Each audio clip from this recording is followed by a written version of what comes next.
हर्षदा पवार यांनी आज हा एक चांगल्या प्रकारचा कार्यक्रम आयोजित केला आहे. केवळ विद्यार्थ्यांचा गुणगौरव नाही, तर भविष्यातला विद्यार्थी घडवण्यासाठी काय अडचणी येत असतील, त्यांना काही वेगवेगळ्या प्रकारच्या मदतीची गरज आहे का, त्यासाठी त्यांनी बँकांपासून सगळ्या यंत्रणांना इथं शिकवलं आणि ज्यांना कुठे शिक्षणासाठी बाहेर जायला जी मदत लागते ती सुद्धा देण्याचा प्रयत्न केला आहे. या कार्यक्रमामध्ये हाच हेतू आहे की आपल्या बदलापूर मधली मुलं ही भविष्यामध्ये बदलापूरचं नाव, आपल्या आई वडिलांचं नाव उज्ज्वल करण्यासाठी आमच्यासारख्यांचं जे काही सहकार्य लागेल ते मिळावं, यासाठी हर्षदा पवार आणि त्यांच्या सगळ्या सहकार्याने हा कार्यक्रम आयोजित केलाय. आपल्या नगराध्यक्षही आपल्या अगोदर माझ्या बोललेल्याच आहेत.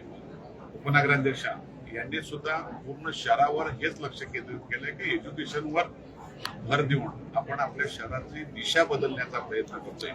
आपण केवळ आपल्याच ठिकाणी लक्ष देतो असं नाही, आजूबाजूला बदलापूरच्या काय होते, एज्युकेशन हब आपल्या भागात व्हावा, नवीन विद्यापीठ मुंबईला येतात त्याच्यामध्ये आपल्या मुलांना प्रवेश मिळावा आणि बदलापूरची मुलं चांगली सुरक्षित व्हावी, स्पर्धा परीक्षामध्ये एक चांगल्या प्रकारचं यश मिळावं आणि चांगल्या प्रकारचे त्यांना कुठेतरी IAS IPS होण्याची संधी मिळावी, ही भूमिका घेऊन आमच्या सगळ्या पदाधिकाऱ्यांच्या मनामध्ये असलेलं हे बदलापूरकरांसाठी आज त्यांनी परवानगी ठेवलेली आहे. मी मनापासून त्यांचं अभिनंदन.